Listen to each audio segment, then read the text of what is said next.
So, what I want to do now, apart from anything else, is just to break up the talk a little bit, make sure you're all still awake, because it helps me as well, is... And now the All Blacks, just waiting for the French to peel off the tracksuits, stand in front of them, and receive the challenge of the haka.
So that was the 2011 final that New Zealand won. They also won in 2015.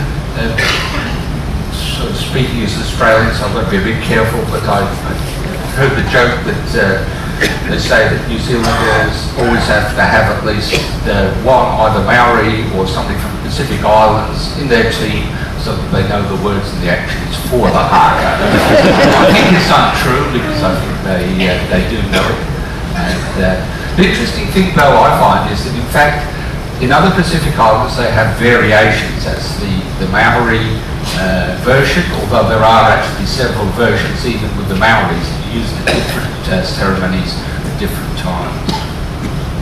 So, very intimidating, very wonderful spectacle, I think, to start a game. I mentioned before about the textiles and the chiefs that were wearing them, and oh, look here, bottom there, looks like a chief here. I've got to say, I still haven't got the invite to the wedding. I'm sure it's not lost in the post somewhere.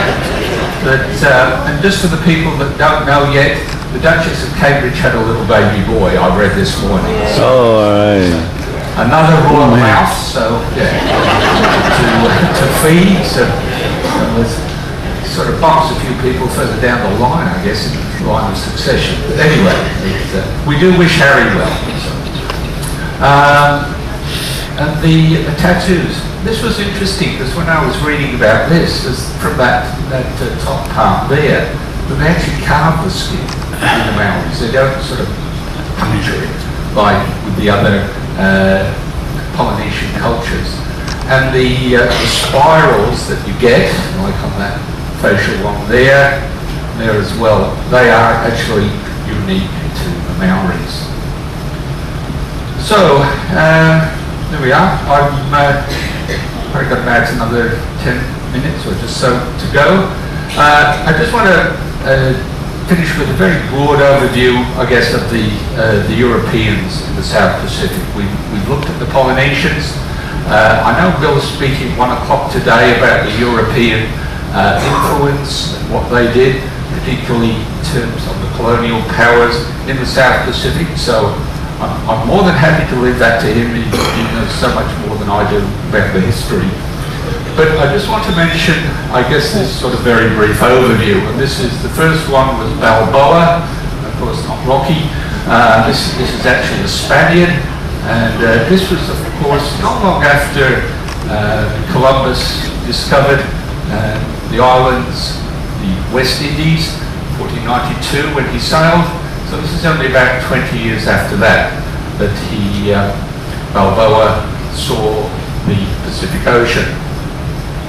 And he was followed soon after by Magellan. Even though he was Portuguese, it was very much a Spanish expedition that was the first to circumnavigate the Earth. Although he himself sadly didn't make it, he was killed in the Philippines. There was a bit of a lull there between the next series of expeditions, and this was mainly the Spanish, and they were setting out from some of their new colonies in South America and heading westward across the Pacific. It's interesting that Norfolk Island actually issued a whole series of stamps in the bottom left-hand corner there to, I guess, honour the early Pacific explorers. This was one of the first ones, often just referred to by the name Mendana. So he actually established that colony on the Solomons, but it didn't last.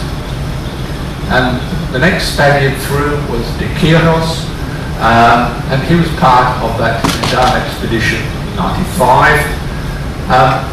Noting here that he actually set sail from Callao, just outside Lima in Peru, sort of through the islands.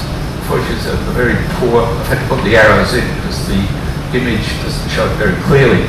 He got to the area around the New Hebrides, as they were called. We know them now, of course, as Vanuatu. Then he actually headed northwards. His ship headed northwards to miss the Hawaiian Islands, but came through, eventually ended up at Acapulco in Mexico. The next one, and this is coming from, I guess, a completely different direction, was Tasman, who came through. Of course, by then, Batavia, the Dutch East Indies, had been established, and he headed off from there. So he came through, he found what's now Tasmania, or Van Diemen's Land, New Zealand, and then came through a number of the islands, and then made it back through to Batavia. He did have a later expedition where he looked at and explored the northern coast of Australia, and again made it back to Batavia. I'll just mention very briefly Samuel Wallis, but of course I know Bill mentioned him the other day, so I won't dwell on him too long. But I like the fact that he went and renamed other islands, one after himself, Wallis Island. I sort of think, that's pretty good. I suppose you could say that, if you discover it and you've got the naming rights.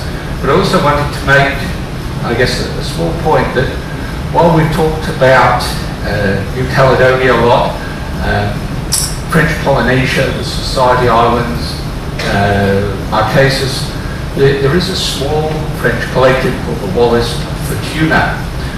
That's just to the north of Fiji, just a few small islands there. Bill also mentioned Bougainville the other day. This was, I thought, interesting in that the French were now becoming a lot more active in the Pacific. And this was the first French circumnavigation under the command of Bougainville. He got to Tahiti just after Wallis. And actually I want to come to the next slide because, in fact, he came very close to discovering the Great Barrier Reef. It was written that he approached it, probably somewhere up through there. He saw the breakers, he saw, he could hear the sound of the surf.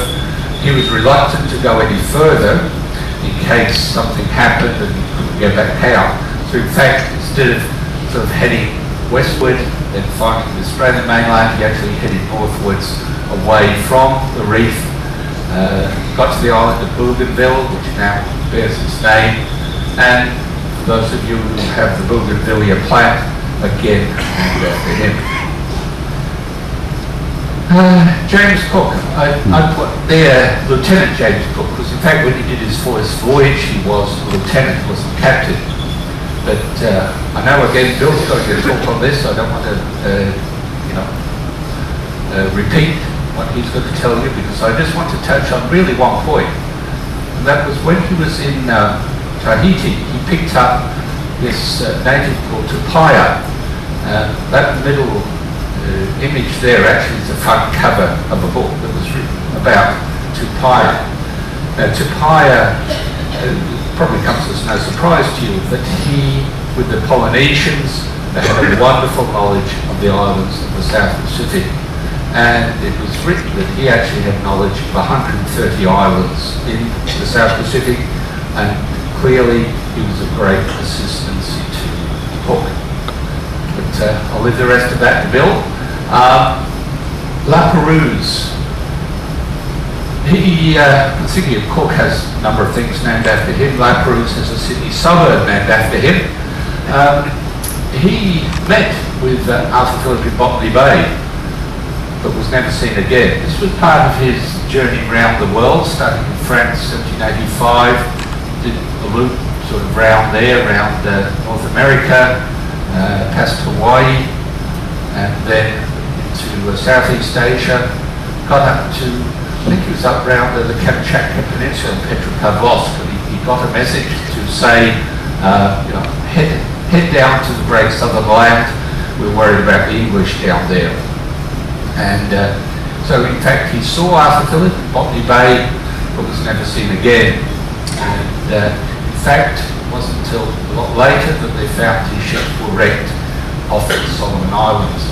But I read an article in the paper probably about 6 months ago, and it was somebody who'd been doing research in the Torres Strait up in between Australia and New Guinea, and they actually found what appeared to be French artifacts from what appeared to be a small shipwreck, and there was absolutely no record of any small shipwreck in that area of French origin.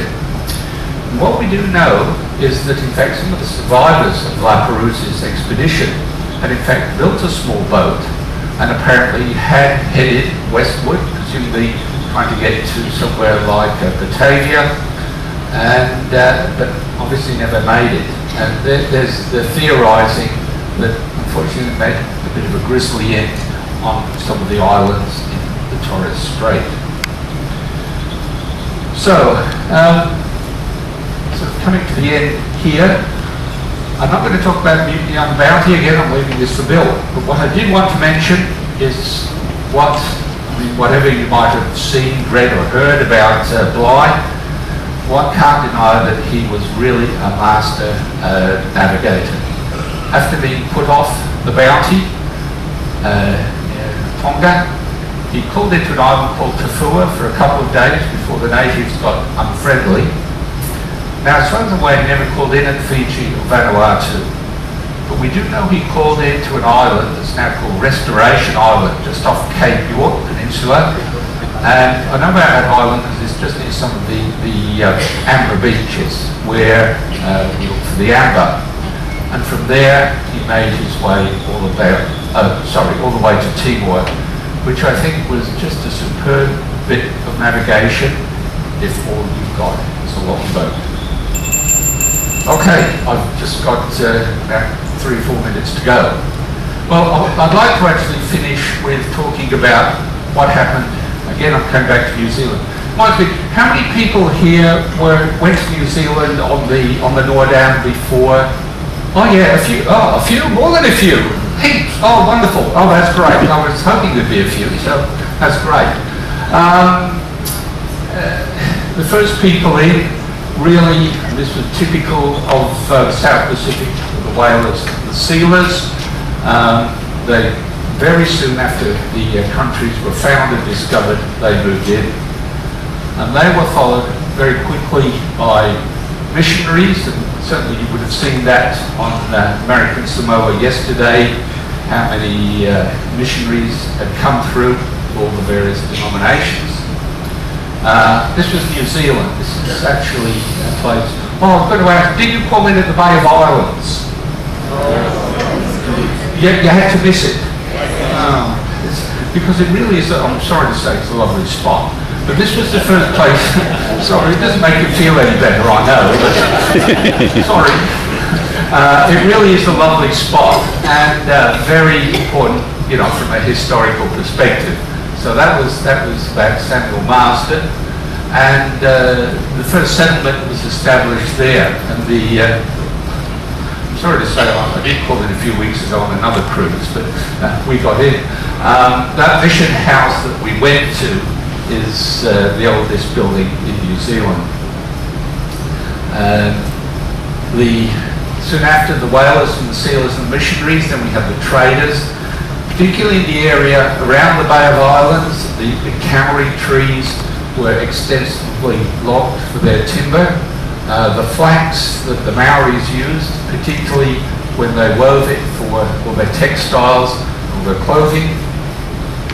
And then also, sorry to say, the Bay of Islands is the place where they signed the Treaty of Waitangi back in 1840. So it was very good to go there to understand the history of what had happened with this between the New Zealand, the British Crown, and then the Maoris.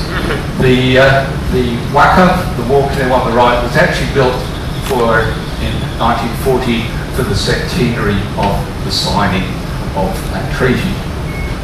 So, did you get to Akaroa? Yes. Oh, thank goodness. Good. I'd hate it if you said we missed that as well. It's interesting because, as you would have known when you were there, there's very much a French influence. And that was because they established a little colony there, but it didn't sort of really last after the signing of the Treaty of Waitangi.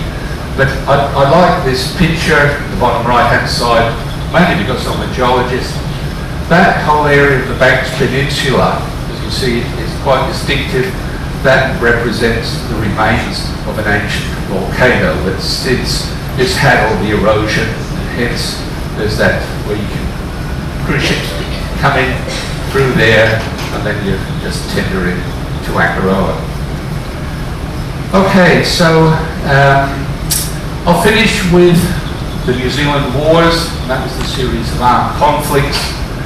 With an interest in, I guess, heritage sites. I'm particularly interested in these things called the Pars. They're forts, they're hill forts. I must admit, was born in England, so I was interested in particularly the Iron Age. They have the hill forts. People built very defensive structures on the tops of hills. Particularly in the North Island of New Zealand, you've got a lot of volcanic cones, which of course make perfect places to defend. You put in sort of palisades around it and you can repel the native tribes. So I'm now going to leave it because I'll leave this to Bill. I know he's going to talk at 1 o'clock about the colonial powers in the South Pacific, the French, the German, and then of course mainly the British. But one thing that really amazed me when I was doing this was in fact how much the Germans claimed in the late 1880s and 1890s. So it wasn't just the area around New Guinea, the German New Guinea, including the island of Nauru, and a lot of the area that we now know as Micronesia. Anyway, look, my time's up. Thank you for coming along, and I will be out for that.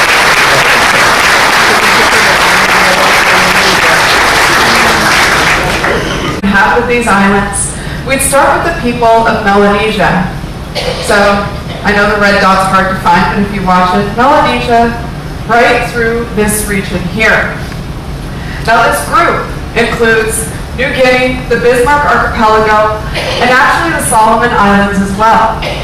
Technically, Fiji and Tonga are part of this grouping as well, but they do lie on a cultural boundary. So in some texts you'll see them incorporated, other texts you'll see them left out.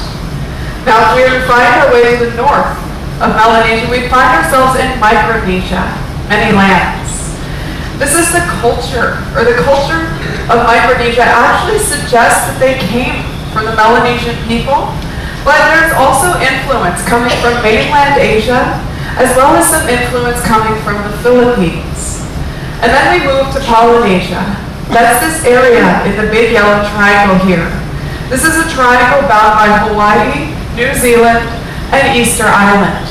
The only one of the three we won't be making our way to. Now, there were some early beliefs that the people of the Pacific actually traveled across the Pacific Ocean coming from the Americas. It's believed that they were perhaps some of the original inhabitants of South America. But further research, as well as historical and oral records, have really proven this theory to be incorrect.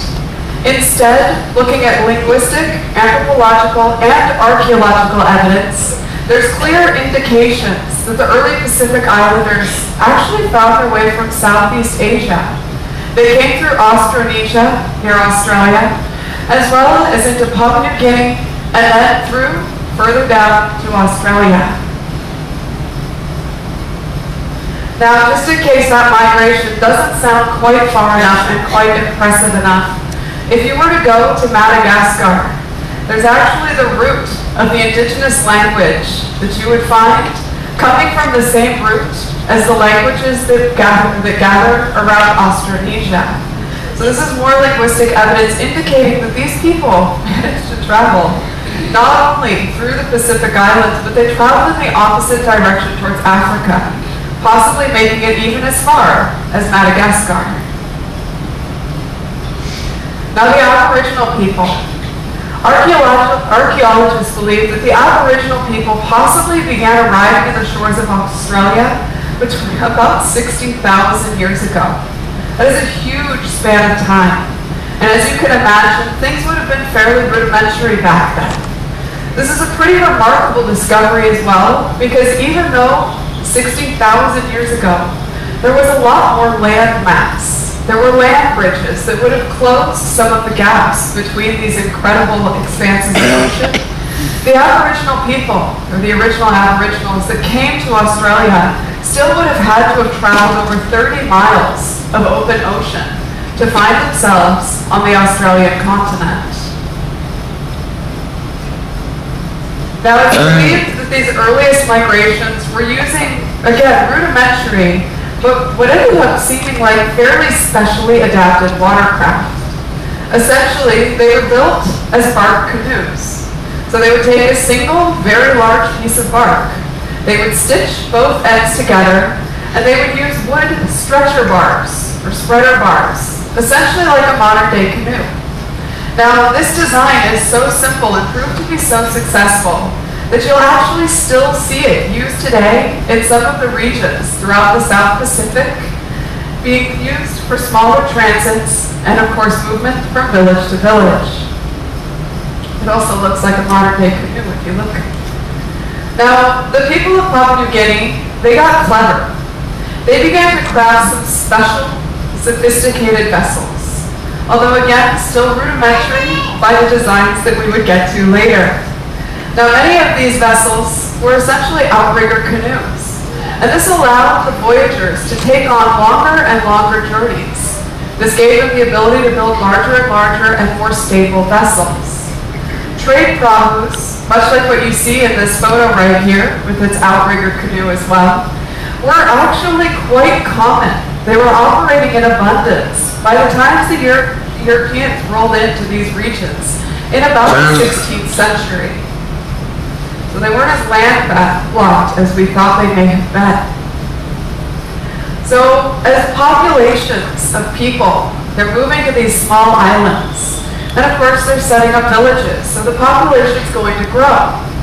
Now, as the population is going to grow, the need for more sophisticated vessels is going to come up. So these vessels began to be fabricated, looking out further to advance the horizons of the people, in search of new land and new land masses. Now, it's believed that it's these more advanced and slightly larger voyaging vessels that allow for the population for people to move in and populate the Solomon Islands, Vanuatu, and New Caledonia. So we're kind of beginning to see where we're making the same journey as many of these people and their ancestors did. Now there are stories and legends, and of course oral traditions, that state that people were actually traveling throughout all of these islands as early as 20 to 30,000 years ago. But of course, at that point, it's all just coming down through the pipeline of history. But there's no actual evidence of settlement, and that won't appear until much later. But if we were to think about it, again, what kind of vessel would be required for such a voyage? And that's where we believe that they started moving in to slightly more advanced, double-hulled canoes at this point. These were believed to be the common practice now for longer ocean voyages. They were fairly stable, they were very swift, and they could hold a fair amount of people in addition to the supplies that would be needed in order to populate a new land. Now these vessels, of course, this is before the times of metal. So these were made using entirely botanical substances. You're looking at plant fibers, you're looking at palm fronds, you're looking at wood used to build these incredible traveling vessels. But that's not the only thing that's going to get you out and about, because you're going to have to develop the skills as well as the innovation to specialize these watercrafts, and of course, again, we'll get to it in a bit, to navigate these to various lands. Now, I did mention that basically it's stated that people were traveling these lands for tens of thousands of years before any sort of settlement was believed to have happened. But again, we in the modern era, we like to have our hard evidence. So that hard evidence actually comes in pottery fragments. Archaeologists discovered various pottery fragments on a number of the islands, many of which we've actually visited on our journey together thus far. Now these pottery fragments came from the Lapita people. They called pottery fragments, simply enough, Lapitaware.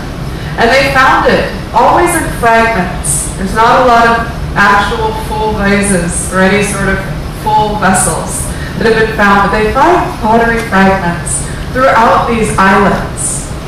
Now these are easily identified because they're very ornately decorated. They have intricate patterns carved in, and they're all fired using the same technique. Now these pots and these fragments spanned from Melanesia and found its way into the Fiji, Samoa, Tonga triangle. This is the first evidence of a provable migration of a population of people that we found, and it's believed to have happened about 3,500 years ago. Now, the Lapita people, their pottery, it's beautiful and ornately carved, but we've got, again, only those little fragments, but it's easily identifiable. Now, there's kind of a few interesting things about it. It was never found east of the Samoan group, which indicates that there was a stop in the migration, but we're not entirely sure what would cause that. Another interesting thing with the Lapitaware is that the production of it abruptly stopped about 2,000 years ago. So it was in large production for about 1,500 years, and then for some reason, it just completely disappeared from the history books. Now, what would drive these migrations? Again, I kind of hinted at it, but you've got yourself settled on a nice island, everything's looking pretty good, you've gotten into the routine, you're building a community. But it's believed that population growth is what would push people off the islands. An island only has the capability to supply so many people with land, with food, and the resources needed to survive. So at that point, once they expanded beyond the limits of the island, they'd have to seek a larger island, expanding their communities and expanding the range of their culture. Now, there's a couple of interesting examples of land and population management, if you will, that you can find throughout these islands. Tahiti, in particular, and they have notes that we found from various European explorers that explain the techniques that they used. So in Tahiti, an island was essentially divided up into pie-shaped chiefdoms. Now, these chiefdoms were independent of their neighbors. They traded with each other, but for the most part, they largely kept to themselves. Now, say, well, I guess I couldn't technically be a chief on this island, but we'll just go with it for the day. Say I'm a chief. We're a population. We're expanding a little too far beyond our britches. So what are we going to do? Well, I'm going to go knock on the door of my neighboring chiefdom, and I'm going to say, I challenge you to a battle. A fierce battle would ensue, and the losers would essentially have to vacate the island.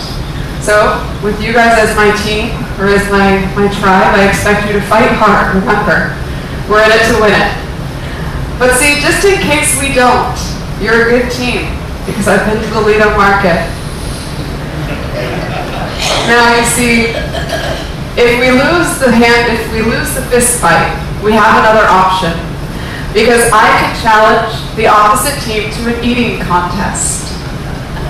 This is where I know we'll do well here. But actually how this would work is, usually the food would be taro. It's a staple crop, most places have it in great abundance. It's also incredibly filling. But they would use taro often, and we would prepare the taro, and we would be serving it to the opposite or to our rivals. If we ran out of food before our rivals stopped eating, well guys, pack your bags, we're finding a new island. But if the rival team is full and we still have taro to spare, then we get their land. It's kind of an odd way to end what could have been a less bloody battle, but again, I'm glad to have all of you on my team. Oh, and this is taro. Sorry, I got too into my own story to trade the slide. Alright. Now there's different types of vessels. Back to how we're going to leave our islands. Again, I mentioned different vessels were used to traverse and travel through these islands. And there were inter-island travel vessels as well as longer distance voyaging or, well, relocation, if you will, vessels. Now an interesting one is the trio band. And you'll find these in Papua New Guinea. And this is the Trio Band Island, and the vessel is called a kula. Now this is a kula canoe. It's quite beautiful, they're very well decorated, and they're used for the tradition of bride hunting. Now, of course, we're limited to our island population, and most of whom you're probably related to. So you may want to go to perhaps a neighboring island and see if you can find somebody who's not your sister or your cousin, right? So what are you going to do? Well, you're going to take your beautiful kula and you're going to fill it with red feathers. You're going to fill it with sharp hooks that are beautifully carved from bone. You're also going to fill it with other valuable utilitarian items. You're going to paddle over and you're going to try to find yourself a new bride. Now, on some islands, this tradition still exists. However, red feathers, not worth quite as much these days. Today, these canoes are often filled with iPods, iPhones, and DVD players. Alright, so we have a few anecdotal stories, and we know a little bit about the people that were making the travel through these islands. But again, what were these vessels? How were they developing them? How were they building them? How were they used? We also, again, we have a little info about why they left. And then, of course, we have some unsettled islands out there. These islands have yet to be inhabited. So again, after about 1,000 years, the Lapita people and the others that were existing on these islands, well, there was another mass migration. And again, we're not entirely sure what led this. It could have been a catastrophic event, could have been weather patterns. Again, it could have been just population expansion. But at this point, they were going to begin making their way to that Fiji, Samoa, Tongan triangle. So our migrations are beginning again. Now the first wave is believed to have come from the Marquesas Islands. This is about 2,000 years ago, and they first started making landfall in Tahiti. So this is where we had those pie-shaped chiefdoms beginning. And of course, that actually is believed to have existed on other islands as well. But with this migration, this is also where Hawaii begins to come into play. Now, many of us know that the Tahitian people actually were who really populated the people of, or created the people of Hawaii. But actually, it was the people from the Marquesas who made their way first. And they found themselves landing on these islands, and they began to proliferate and settle. Well, when when our next wave of people came in, this pushed a lot of them out. But what we were left behind with is the small island of Molokai, which many of you probably have not visited, as it's not a common one for people to make their way to when visiting the island chain of Hawaii. But Molokai actually has a Marquesan-based dialect of Hawaiian, as opposed to the Tahitian-based dialect that you'll hear throughout the rest of the islands. Now, it's an interesting little thing to encounter, and it's interesting to watch how the languages and the people come in and push each other through. So now, explorers are coming through, we've got migrations, and they're displacing people and forcing people out to the further expanses of the Pacific. Now, they followed a tradition. They believed that they needed to sail from one landmass to another. So instead of us, where we're going to set sail from Hawaii and we're going to find ourselves in Vancouver, they would be looking for the next closest landmass. And keep in mind, this is still an unknown world. But they would find their way, making their way, and they would island hop, essentially. So it's believed that, and actually it's almost certain, that the Polynesian people, again, following this tradition of island hopping across the oceans, would have been the very first people to inhabit Easter Island. Now, if they made it to Easter Island, why would they stop sailing? And so there's actually belief, and there's even some evidence, although it does depend, it's choose your own adventure as to how you want to take the evidence or read into it. But there is evidence that they may have even made contact with South America. Now this evidence, and again, this is a choose your own adventure, because there are arguments standing in the pro and con categories of all of these. But the sweet potato. Now the sweet potato was found in the South Pacific long before Europeans found themselves here. The sweet potato is native to the Andes. So there's a few ways it could have found its way there, or found its way back to these island chains. Of course, it could have floated across the ocean and found a nice settlement and began to proliferate itself as a plant.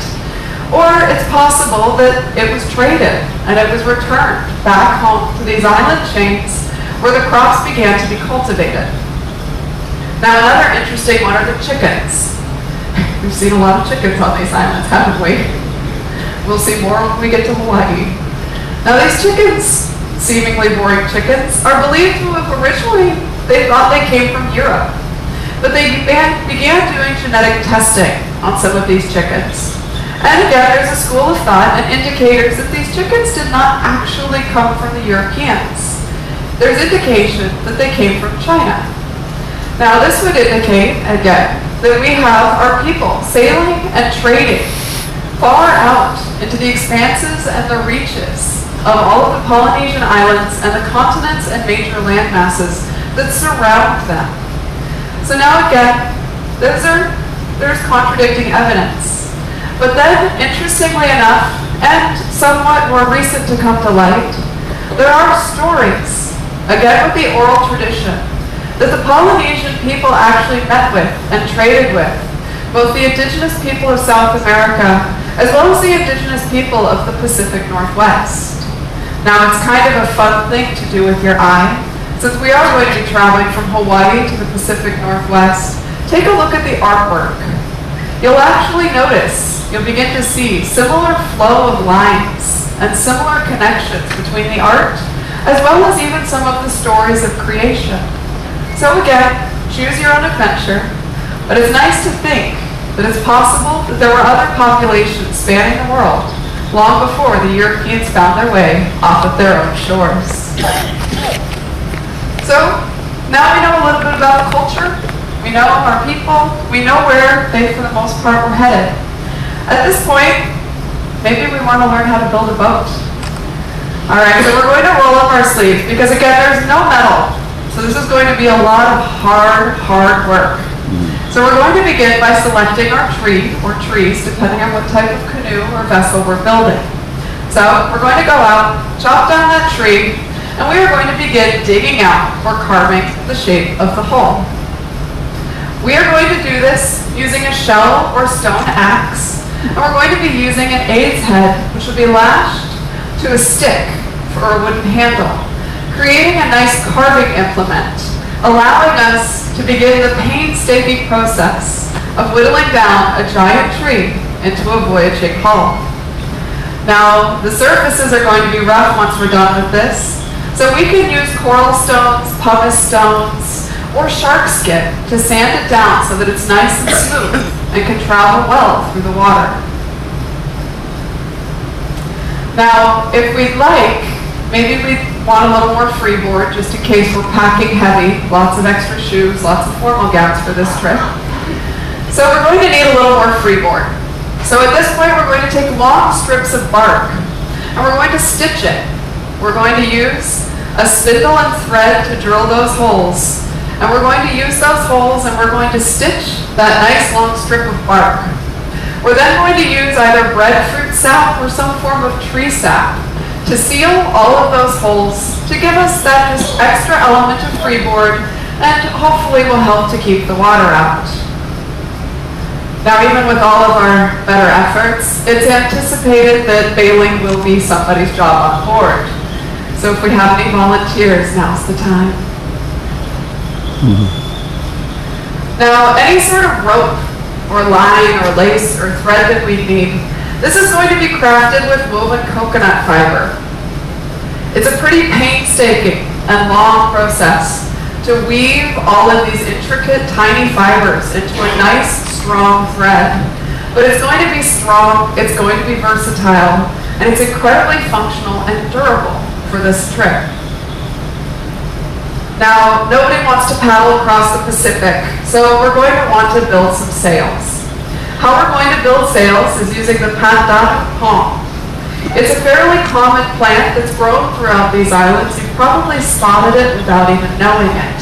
But we're going to use these nice, long fibers to begin to weave our large sails to catch the wind and bring us across the sea.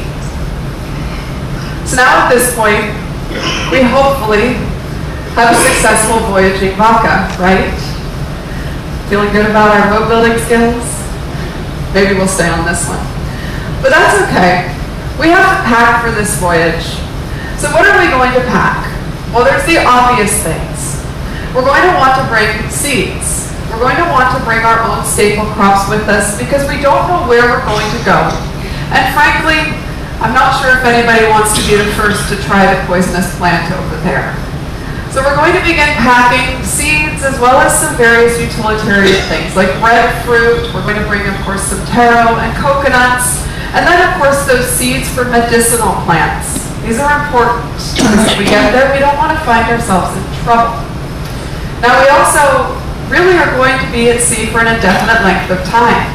There's no legal market on these things, so we're going to need to prepare most of our food in advance. This is where poi comes into play. Have you heard me talk about poi yet? Have any of you tried poi? Yes, I hear it from the audience. So poi is essentially taro root that's pounded and then buried in the ground. It's buried in the ground and left to ferment because, of course, the fermentation process will preserve the nutrients for our long voyage. You may have the opportunity to try poi when you're in Hawaii, and I hope that you do. Don't look at it before you try to eat it. It's kind of a purplish gray gelatinous substance. It's an acquired taste. It's an acquired taste I have not acquired. So now we have our food, we're packed, we have our canoe, and we have a little bit of a problem. We don't actually know how to get anywhere. So what began happening to these people is, as the Europeans began to arrive, they brought, we'll call them modern conveniences. There were things like metal and guns. Now these metal and guns, as well as the missionaries arriving, there were a lot of problems coming into the islands. New cultures, new trade, new opportunities, but these did come with some downsides. Now, many of the missionaries actually ordered the destruction of the canoes. all of the canoes, from the voyaging wacas all the way down to the smaller, even inter-island transit canoes. This was essentially to keep their new converts from going back to their old ways or to their communities. Now you may have noticed yesterday, since we were fortunate to be in American Samoa on a Sunday, many people go to church in the morning, traditional Christian churches, but then in the afternoon, a lot of people disappeared around 2 o'clock. It seemed like a little bit of a ghost town. Now at 2 o'clock, most of those people were going back to their homes, where they were going to meet with their families, and they were going to meet with their people, and they were actually going to perform the rest of their cultural history. Now American Samoa, again I mentioned, has been pretty true to their traditions for about 3,000 years. But essentially, I digress. But essentially, the missionaries came in and they were trying to keep their converts isolated. Now also, with metal and guns, allowed the opportunity to, well, essentially control your land, but also to control your enemies a little bit more. So it wasn't so much an issue of I'm taking over your land as much as I'm getting rid of your people. Now, at this point, we have isolation and we're getting restrictions. And what this is going to eventually cause is a loss of knowledge. Now, navigation skills are taught. They're taught to generations and they're learned over the lifespans. And then, of course, they're advanced. But if you're not sharing it, if you're not able to leave the islands and use this knowledge, it's going to begin to fade a great deal. Now, this rapid loss of knowledge actually became a very great concern to some of our more recent generations. And actually, more specifically, in 1976, a group of Native Hawaiians began to work with the University of Hawaii Anthropological Department.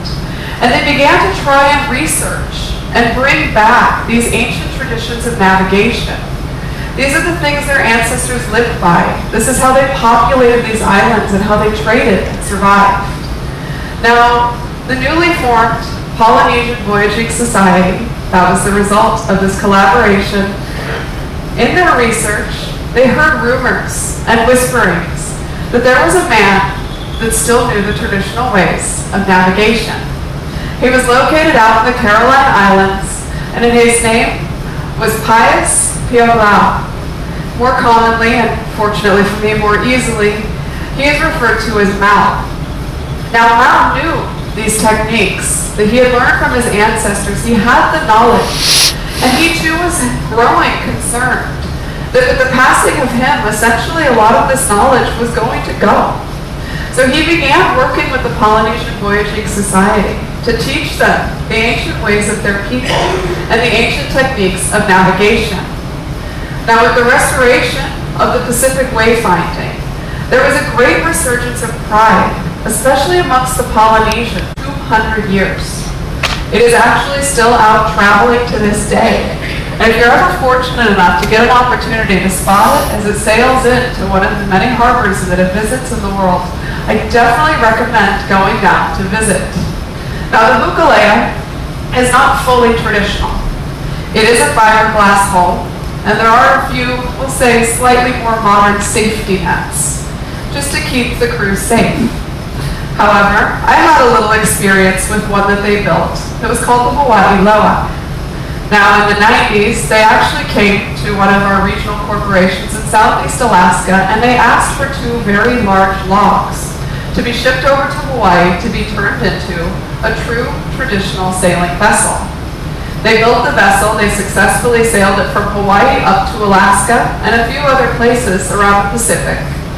The Hawaii Loa still exists today, however, it is stored in a warehouse, so it's happily up on risers and probably needs a little bit of work before it would be ready to sail yet again. So now let's get into a little bit of those navigation techniques that the Polynesian Voyaging Society has been working hard to preserve and to pass on. Now again, we are used to European navigation, so immediately you probably have thoughts of charts and compasses, and those are important things to have. So again, we have our chart to know where we are and what's going on around us. We have our compass, which will tell us the direction that we're going to be heading. Now, it's important that you have something to keep track of time. as you make your way, because of course this is how you're going to navigate your course. Now, up until about the 18th century, a half hourglass was the most accurate timepiece that you had available. Don't ask me how you figured out your 2-minute eggs. Now, our cadets actually blanch whenever they see one of these. This is a sextant, and it was a later addition to European navigation. It came around the 18th century and allows you to calculate your location on Earth, either gauging off of the sun or even the stars. They do still use these from time to time, and whenever the captain tells the cadets to grab the sextants, you could just see the collective eye roll, and you can hear the groan throughout the ship. Now, they don't like using these because, of course, they have these. This is modern GPS computer systems, and essentially they do take most of the guesswork out of navigating. But, again, the Polynesians didn't have any of these. Their history states that they were sailing about 30,000 years ago. So this is long before the invention of any of these instruments. So instead they would use something like this. Now this is a stick chart, and this is a stick chart specifically of the Marshall Islands. These essentially would be teaching tools. So you would get to use this chart while you were learning the navigation techniques. The would-be navigator priests, and yes, they were actually priests as well, because these techniques were held so sacred and they were considered so important to the people that you were amongst the highest of the people within your tribe or within your culture. So again, it was so important you couldn't be held in higher regard short of being an actual chief. So now how do you read these charts? Well, simple, right? We all know exactly what this means. No. No, not really. The steering sticks on these charts are representing our prevailing wind directions. The bent and curved sticks are the wave directions. The shells are the islands and any sort of specific island grouping. This chart again is part of the Marshall Islands, so it will bring you through from this, which is the training tool, to this, which is the actual map, or to the same chart, just drawn in with the island names in place. So you're starting to see where things get a little bit more familiar, right? And then this is an actual view of that very same island using modern mapping techniques. It's pretty impressive. Now, these are still tiny islands. They're tiny spots out in the middle of the ocean, so how are we going to find them? Well, again, we're thinking of it the wrong way. Most of these voyages weren't specifically sailing to a particular island. They were just in search of any island. So this opens things up a little bit, because each island actually will give a range of about 25 miles off of its shore of various indicators, clues of its existence or its presence there. So if again we look at this, these tiny little islands, but we add a 25-mile radius of hints, then you're going to be able to find, there we go, essentially a continent of islands. Lots of overlapping. Almost about to cross the equator as we head northeast. Hopefully we're all enjoying the cruise. Hopefully we're all taking advantage of the cultural opportunities along the way, meeting new people, seeing different things. Some of us might just be looking forward to getting to Hawaii or Vancouver and getting on with whatever the next thing is on the itinerary. But spare a moment for those who travelled many centuries before out this way from Europe. Why did they come here? After all, they didn't have ships like the Nordam, much more modest. They didn't have a great crew like we have. They had a pretty rebellious lot as their crew. They didn't get chocolates on their pillow at night. My purpose this afternoon is really to talk a little about what interested the Europeans from centuries ago have in this part of the world. Now, Phil spoke about some of these people this morning in his great presentation on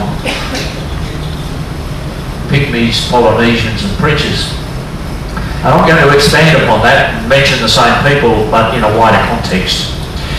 To begin with, a bit of frivolity. This is how those of us who live down under might see the world, somewhat differently to those of you who live in the north. Because we in Australasia don't necessarily see London as the cultural centre of the universe, nor do we see Washington DC as the centre of the planet.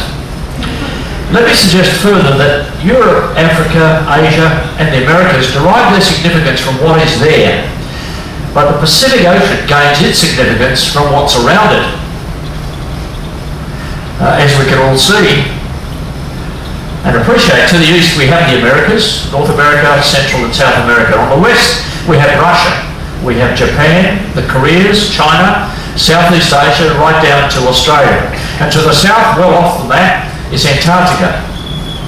There are also some significant islands, some of which we're visiting: the Hawaiian Islands, the Philippines, New Guinea, New Caledonia, and of course New Zealand. There are tens of thousands of smaller islands and atolls in the Pacific. Most of them are in the Southwest Pacific, and they include, of course, Fiji, the Solomons, Vanuatu, Samoa, Tonga, and notably French Polynesia and the Cook Islands. To the north of the equator and west of the international date line are the islands of Micronesia, the Carolinas, the Marshall Islands and the Marianas.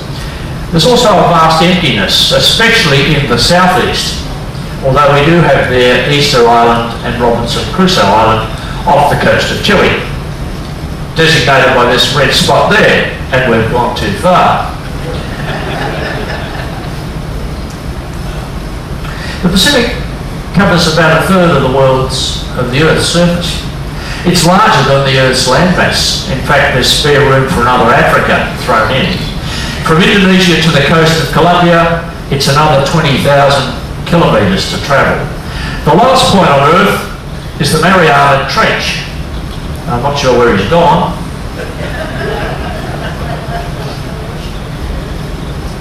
No, we're not there yet. I've lost the Mariana Trench, never mind. There he is. The Mariana Trench is off the Mariana Islands up here. If I get the right button here, I should be right. That's an enlarged box.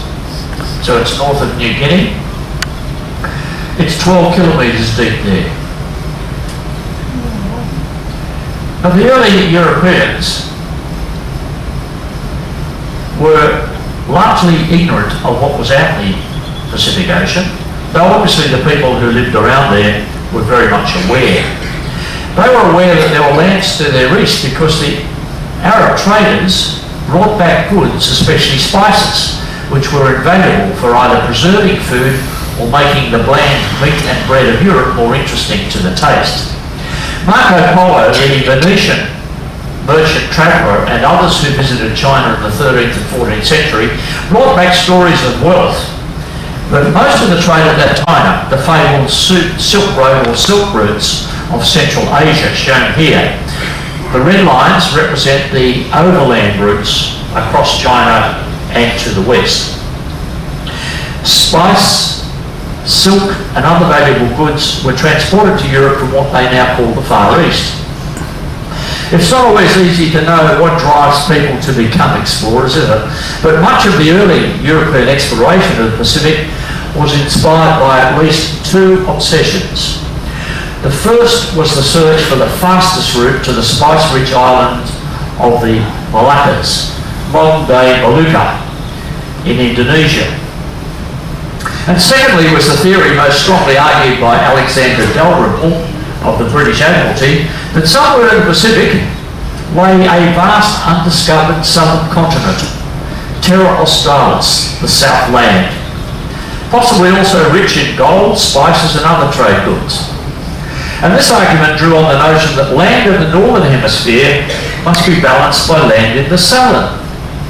Of course, improved access to resources such as spices and the discovery of new territory then gave impetus to the desire to colonise, acquiring territory to provide a greater global presence and through it prestige, and to impose the allegedly superior cultures of Europe and the religious beliefs of Europe on any human beings that happen to be discovered out there. So these are all the reasons why people might want to come out here. As I've suggested, the most important initial trading items were spices. Muslim and Arab traders brought back cinnamon, cardamom, ginger, coriander, nutmeg, turmeric and mustard from India and the Spice Islands. They brought it across the Indian Ocean to Arabia and then overland to Europe. Venice in Italy became a centre of the spice trade. Then in the 15th century things started to change. The Mongol Empire that ruled China at that time began to disintegrate, and the Ottoman Empire, which covered the area centred on modern-day Turkey, took over much of the eastern Mediterranean. The trade routes to the east were disrupted, and the European countries began looking at alternative ways of reaching the Spice Islands. Venice was regarded as still important, but some countries wanted to break Venice's monopoly on the spice trade by completely avoiding the eastern Mediterranean.